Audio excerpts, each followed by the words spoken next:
দেশে এমন একটি ইউনিয়ন রয়েছে যেখানে মানুষের জীবন নিয়ে ঝুঁকি অনেক বেশি। প্রতি বছরই এখানে টুর্নামেন্টের মতন আয়োজন হয়। আজকে আমরা চলে এসেছি নরসিংদী রায়পুরা উপজেলার নীলক্ষা ইউনিয়নে। প্রথম দেখায় একটি সাধারণ গ্রাম বলে মনে হলেও সত্যি বলতে এখানেই ঘটে থাকে দেশের সব থেকে ভয়াবহ ঘটনা।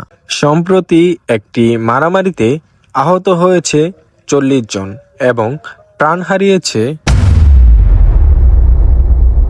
স্থানীয়রা বলছেন এখানকার মারামারি যেন কিছু মানুষের জন্য এক ধরনের পেশা হয়ে গেছে। ইতিহাস এবং পরস্পরের সম্পর্কের জটিলতার কারণেই এই সমস্যা দীর্ঘদিন ধরেই চলে আসছে। মজার বিষয় হলো এখানে মারামারি করা হয় একটি নির্দিষ্ট সময় এবং খালি মাঠে।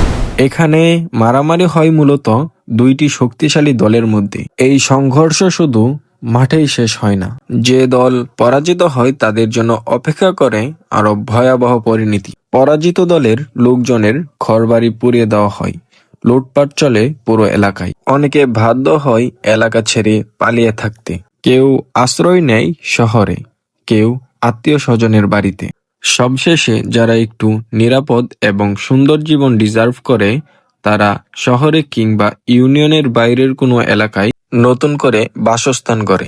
মারামারির জন্য হয়তো অনেকেই নীলক্ষাকে চিনে, কিন্তু এখানকার সৌন্দর্যও কোনো অংশে কম নয়। চংপাড়া নদীর ঘাট, এখানকার বাতাস আর চারপাশের প্রকৃতি দেখে মনে হবে আপনি চলে এসেছেন কক্সবাজার। এটাকে মিনি কক্সবাজার বললেও ভুল হবে না। নবাবী KFC কাচ্চিগড়। নীলক্ষার সৌন্দর্য নিয়ে কথা বলতে গেলে এটা বলতেই হয়। দেখতে যতটা সুন্দর তার চেয়েও বেশি ভালো ছিল এখানকার খাবারের কোয়ালিটি। নীলক্ষার গর্ব করার মতন আরেকটি বড় অংশ হলো শফদর আলী খান উচ্চ বিদ্যালয়।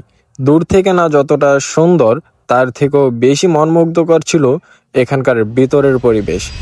নীলক্ষাকে বিদায় দেওয়ার সময়ই চোখে পড়ে এই মামার ঝালমুড়ি। স্থানীয় মানুষ সহ অনেকের কাছে এই ঝালমুড়ি আগে থেকেই পরিচিতি পেয়েছে বিখ্যাত ঝালমুড়ি হিসাবে। আর সত্যি বলতে এই ঝালমুড়ি আসলেই প্রশংসনীয়।